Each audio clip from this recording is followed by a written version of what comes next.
Hello દોસ્તો, આપણે special Gujarat police ભરતી માટે કોઈ પણ જાતનો પ્રશ્ન હોય તો આપણે એનો જવાબ દેવાની કોશિશ કરીએ છીએ. એમાં આપણે બહેનોના પ્રશ્નનો જવાબ દીધા હતા અને પ્રશ્નમાં એમને એ પણ જણાવ્યું હતું કે 1600 મીટર દોડનું આપણે ટાઈમ ટેબલ આપો.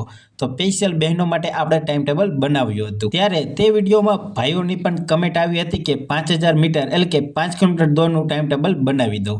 તો ચાલો ભાઈઓ, સ્પેશિયલ તમારી માટે 5 કિલોમીટર દોડનું ટાઈમ ટેબલ બનાવી નાખ્યું છે, તે તમને જણાવી દઉં છું. જો દોસ્તો, આ ટાઈમ ટેબલથી તમને ઘણો બધો ફાયદો થવાનો છે એ હું 100% ગેરંટી સાથે કહું છું. પણ કોને ફાયદો થશે તે પણ જાણી લો. જે નિયમિત રીતે આ ટાઈમ ટેબલને ફોલો કરશે તેને જ તે, અને જાતે તમારી જરૂરિયાત અનુસાર હાર્ડવર્ક કરવાનો રહેશે. એટલે કે જેને જે જરૂર છે તે, વજન વધુ હોય, અલગ અલગ જેને જે જરૂર છે તે મુજબ તમારે હાર્ડવર્ક કરવાનો રહેશે. જો દોસ્તો, આ ટાઈમ ટેબલ 21 દિવસનું તમને બનાવી દઉં છું. આ ટાઈમ ટેબલથી જેને 5000 મીટર કે 5 કિલોમીટર દોડ સમયસર પૂરી નથી થતી, સ્પીડ નથી આવતી, સ્ટેપ નથી ખુલતા અને છેલ્લા રાઉન્ડમાં તાકાત નથી લગાવી શકતા, એટલે કે છેલ્લા 2 રાઉન્ડ સુધી પહોંચી નથી શકતા, એવી જો તકલીફ હશે ને તો 100% ફાયદો થવાનો છે. દોસ્તો, તમને ખ્યાલ જ હશે કે કોલ લેટર 1/1/2025 થી ચાલુ થવાના છે અને 1/8/2025 થી શારીરિક કસરત શરૂ થઈ જવાની છે. જો દોસ્તો, અમુક દોસ્તોને વહેલા ગ્રાઉન્ડ છે, જે સ્પેશિયલ પીએસએમાં ફોર્મ ભર્યા હશે તેને લગભગ કે લાસ્ટ ભરતીમાં આવું જ હતું એટલે લગભગ આવું જ હશે, એટલે કે પહેલા પીએસએમાં ફોર્મ ભર્યા હશે તેમને પહેલા ગ્રાઉન્ડ હશે. તો દોસ્તો, જો આજે 27 તારીખ થઈ, એટલે કે 27/12 તારીખ થઈ છે અને ગ્રાઉન્ડ ચાલુ થવાના છે 8/1 થી, એટલે એમની પાસે અંદાજિત 13 થી 14 દિવસ જેટલો સમય છે. તો એમને તો આ ટાઈમ ટેબલ લાગુ નહીં પડે, કેમ કે દોસ્તો આપણે ટાઈમ ટેબલ 21 દિવસનું બનાવ્યું છે. તો કોને લાગુ પડશે આ ટાઈમ ટેબલ? દોસ્તો, લાસ્ટ ભરતીમાં કેવું થયું હતું ખબર છે? પહેલા પીએસએ વાળાને બોલાવ્યા હતા, પછી પીએસઆઈ અને કોન્સ્ટેબલમાં બંનેમાં ફોર્મ ભર્યા હોય એમને બોલાવ્યા હતા, અને લાસ્ટમાં કોન્સ્ટેબલ વાળા એટલે કે ખાલી કોન્સ્ટેબલમાં ફોર્મ ભર્યું હોય એમને બોલાવ્યા હતા. તો દોસ્તો સમજો તમે, 13 દિવસ જેટલો સમય તો પીએસઆઈ વાળા માટે તો છે જ. હવે એમનું ગ્રાઉન્ડ અંદાજે 6 થી 7 દિવસ તો ચાલશે, ખાલી પીએસઆઈ વાળાની વાત કરું છું. અને પછી પીએસઆઈ અને કોન્સ્ટેબલમાં બંનેમાં ફોર્મ ભર્યું છે એમને બોલાવશે. તો એમની માટે તો 21 દિવસનો સમય તો થઈ ગયો છે પીએસઆઈ અને કોન્સ્ટેબલ વાળા માટે. અને ખાલી ટૂંકમાં કે જો દોસ્તો, ટૂંકમાં તમે પીએસઆઈમાં ફોર્મ ભર્યું હશે ને તો આ ટાઈમ ટેબલ નહીં લાગુ પડે તમને. તો પીએસઆઈમાં ખાલી ફોર્મ ભર્યું હોય તે આ વિડીયોને અત્યારે જ છોડી દે, કેમ કે આ ટાઈમ ટેબલ 21 દિવસનું છે તમારી માટે. હવે ખાલી 13 થી 14 દિવસ જેટલો સમય છે, એટલે તમે જે મુજબ રનિંગ કરો છો તે જ મુજબ રનિંગ કરજો. તો દોસ્તો, પીએસઆઈ અને કોન્સ્ટેબલમાં અને ખાલી કોન્સ્ટેબલમાં ફોર્મ ભર્યું હશે જે વિદ્યાર્થીને, તેને આ ટાઈમ ટેબલ જરૂર લાગુ પડશે, કેમ કે તેની માટે 21 દિવસ જેટલો તો સમય છે જ તે. અમુક વિદ્યાર્થી પાસે 30 દિવસ, અમુક વિદ્યાર્થી પાસે 35 દિવસ વધુ પણ સમય છે, એટલે તેમને ટાઈમ ટેબલ લાગુ પડવાનો છે. આપણે અંદાજિત તારીખ તમને જાહેર, એટલે કે અંદાજિત તમને અમુક સમય બતાવી છે, કેમ કે બધા વિદ્યાર્થીને અલગ અલગ હોય છે. અમુક વિદ્યાર્થી પાસે અત્યારથી મારા ખ્યાલથી 45 દિવસ જેટલો પણ સમય છે, એટલે જેને હજી ચાલુ નથી કર્યું તેના માટે તો ખૂબ જ મારા ખ્યાલથી હજી તે ચાલુ કરી શકે છે અને રનિંગ પણ પૂરું કરી શકે છે. જો દોસ્તો, આ ટાઈમ ટેબલથી તમને ફાયદો થવાનો છે એ તો હું 100% ગેરંટી સાથે કહું છું. પણ દોસ્તો, જે વિદ્યાર્થીને 24ની અંદર થઈ જશે ને તેને આ ટાઈમ ટેબલ ફોલો કરવાની જરૂર નથી, કેમ કે તમે જે રોજ કરો છો તે જ કરો, નવીન કંઈ કરવાની જરૂર નથી, ન કે તકલીફ પડી શકે છે. એટલા માટે તમે જે કરો છો તે જ કરો. તો દોસ્તો, આ ટાઈમ ટેબલ જેમને હજુ 25 મિનિટમાં દોડ પૂરી નથી થતી એમની માટે છે. તો ચાલો સમજી ગયા ને તમે કોની માટે ટાઈમ ટેબલ છે? જેને 25 મિનિટની અંદર પૂરું નથી થતું હજી, તેમની માટે આ ટાઈમ ટેબલ છે, અને જેને હજી વધુ સમય છે તેમની માટે ટાઈમ ટેબલ છે. તો આપણે જોઈએ હવે ટાઈમ ટેબલ 21 દિવસનું, એટલે કે સ્પેશિયલ કોન્સ્ટેબલ અને પીએસઆઈ કોન્સ્ટેબલ માટે 21 દિવસનું ટાઈમ ટેબલ જોઈએ છીએ સ્પેશિયલ 5 કિલોમીટર માટે. તો ચાલો જોઈએ. તો દોસ્તો, ટાઈમ ટેબલ તમારી સામે આવી ગયું છે. પહેલા ટાઈમ ટેબલને સમજવાની કોશિશ કરજો અને પછી જ બીજી કંઈક જે તમારા પ્રશ્ન હોય તે કમેન્ટ કરજો. તો 21 દિવસનું ટાઈમ ટેબલ છે. 21 દિવસમાં પહેલા દિવસે તમારે ખાલી 1 કિલોમીટર જ દોડવાનું છે, એટલે કે 1000 મીટર દોડવાની છે નોર્મલ સ્પીડમાં.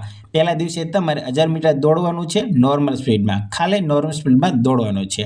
બીજા દિવસે તમારે 1500 મીટર દોડવાની રહેશે, એ પણ નોર્મલ સ્પીડમાં. ત્રીજા દિવસે 2000 મીટર દોડવાની રહેશે નોર્મલ સ્પીડમાં. આ દિવસોમાં તમારે ટાઈમ જોવાનો નથી, ગમે એટલો તમારે શાંતિથી ધીમા નોર્મલ સ્પીડમાં દોડવાનું છે. પહેલા દિવસે 1000, એટલે કે પહેલા દિવસે 1 કિલોમીટર, બીજા દિવસે 1.5 કિલોમીટર અને ત્રીજા દિવસે 2 કિલોમીટર. આ રીતે તમારે પહેલા નોર્મલ સ્પીડે દોડવાનું છે. રોજ અલગ અલગ દોડશો તો તમને ફાયદો થવાનો છે. તમે ખાલી પહેલા ટાઈમ ટેબલ સમજી જાઓ, પછી તમને ખબર પડી જશે લાસ્ટમાં હું શું કહેવા માંગુ છું. દોસ્તો, ચોથા દિવસે તમારે 1500 મીટર દોડવાની છે નોર્મલથી વધુ સ્પીડમાં. આગળ આપણે જે પહેલા 3 દિવસ દોડ્યા ને નોર્મલ, એનાથી સહેજ વધુ સ્પીડમાં 1500 મીટર તમારે દોડવાની છે. એવી જ રીતે 5મા દિવસે તમારે 2000 મીટર એટલે કે 2 કિલોમીટર દોડવાની છે નોર્મલથી થોડું વધુ સ્પીડમાં. છઠ્ઠા દિવસે એવી જ રીતે 2.5 કિલોમીટર 2,500 મીટર દોડવાની છે નોર્મલથી વધુ સ્પીડમાં. દોસ્તો અમુક દોસ્તોને આ ટાઈમ ટેબલ સાવ ઇઝી લાગતું હશે, પણ એટલું ઇઝી નથી, એટલે તમે ધ્યાનથી જોઈજો અને સમજજો પહેલા. હવે 7મા દિવસે આવી જાઓ દોસ્તો. 7મા દિવસે દોસ્તો તમારે 25 મિનિટ દોડવાની છે સાવ નોર્મલ સ્પીડમાં. 25 મિનિટ જ દોડવાનું છે, ટાઈમ જોવાનો નથી. એટલે દોસ્તો ટાઈમ નહીં દોસ્તો, ત્યાં તમારે કેટલું કિલોમીટર દોડો છો તે જોવાનું નથી. તમારે સતત પહેલાં 25 મિનિટ દોડવાની છે. અહીંયા હું પહેલાં સુધારી નાખીશ. તમને નીચે કમેન્ટમાં તમને આ ટાઈમ ટેબલ મળી જવાનું છે. કમેન્ટમાં હું પિન કરી દેવાનો છું, ત્યાં હું સુધારી નાખીશ. ટાઈમ જોવાનો નથી, પણ ટાઈમ જોવાનો છે. 25 મિનિટ દોડવાનું છે, પણ કેટલું દોડો છો તે જોવાનું નથી.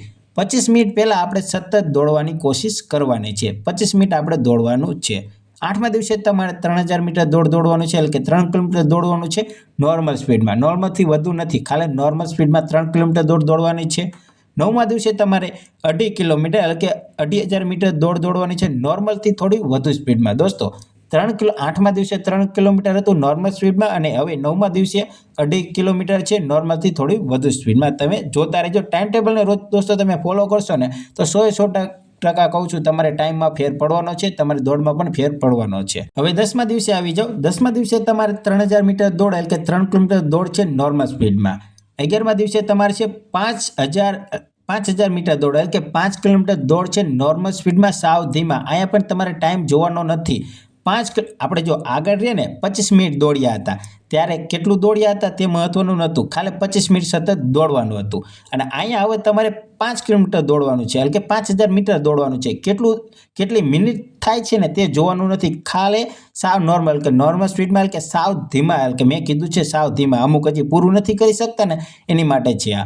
સાવ ધીમા 5 કિલોમીટર દોડવાની છે. કેટલો ટાઈમ આવે છે તે મહત્વનું નથી. અને આગળ આપણે 25 મિનિટ દોડ્યા હતા, ત્યારે કેટલો કિલોમીટર દોડ્યા હતા તે મહત્વનું નહોતું. હવે તમે સમજી ગયા હશો. અત્યારે ખાલી તમારે 5 કિલોમીટર દોડવાનું છે. કેટલો સમય આવે છે તે નોટ નથી કરવાનો. નોર્મલ સાવ ધીમા સતત 5 કિલોમીટર દોડવો પહેલા પૂરી કરવાની છે. 12મા દિવસે તમારે 3500 મીટર એટલે કે 3.5 કિલોમીટર દોડવાની છે નોર્મલ સ્પીડમાં. નોર્મલ સ્પીડ નોર્મલથી થોડી વધુ અને સાવ ધીમા, ત્રણેય સ્પીડ અલગ સ્પીડ છે, તે તમે ધ્યાન રાખજો. 14મા દિવસે તમારે દોસ્તો 400 મીટર દોડ ગુણ્યા 6 એટલે તમારે 6 સ્પ્રિન્ટ આવશે સ્લો ફાસ્ટની, જેને અમુકને ટાઈમિંગમાં લોચા પડે છે ને તેની માટેને ખાસ છે. તો કેવી રીતે તમારે દોડવાની છે?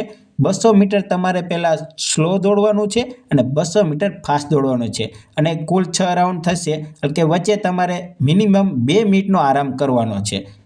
400 મીટરને 6 સ્પ્રિન્ટ લાગશે. સ્પ્રિન્ટ નો કહેવાય, સ્લો ફાસ્ટ રનિંગ છે.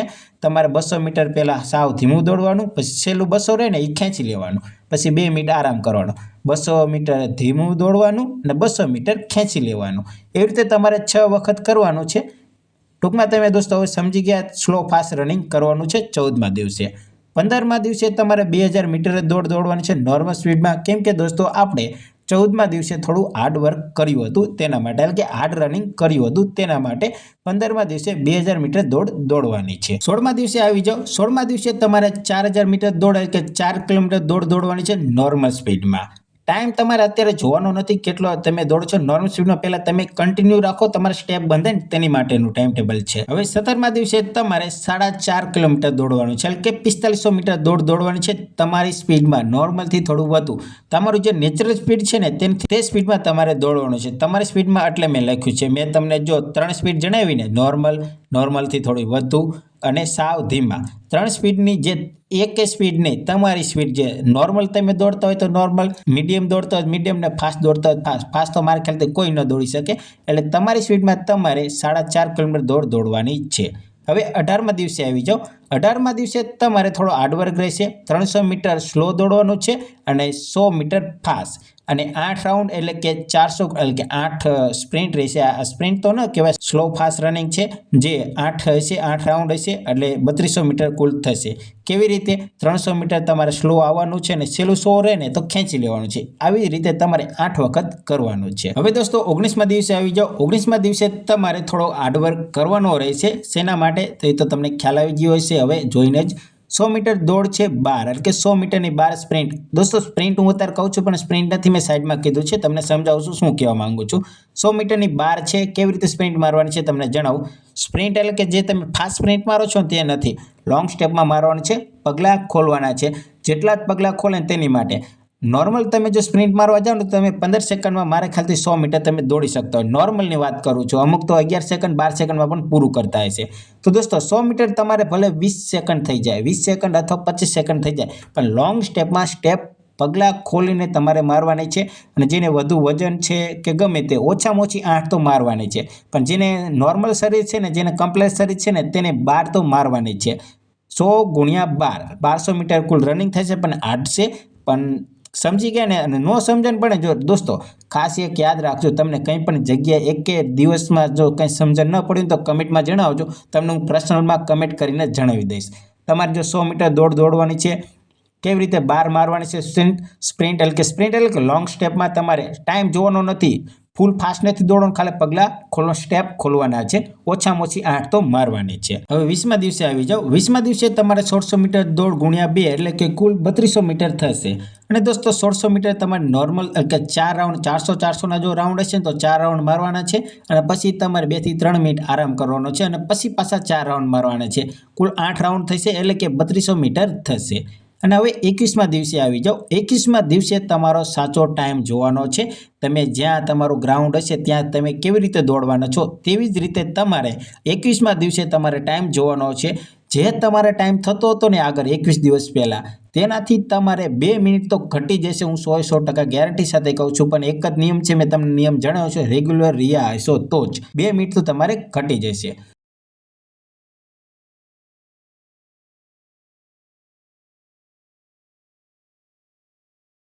તો દોસ્તો જો આ ટાઈમ ટેબલમાં તમારે કોઈ પણ પ્રશ્ન હોય તો તમે કમેન્ટમાં જણાવજો, હું જણાવી દઈશ.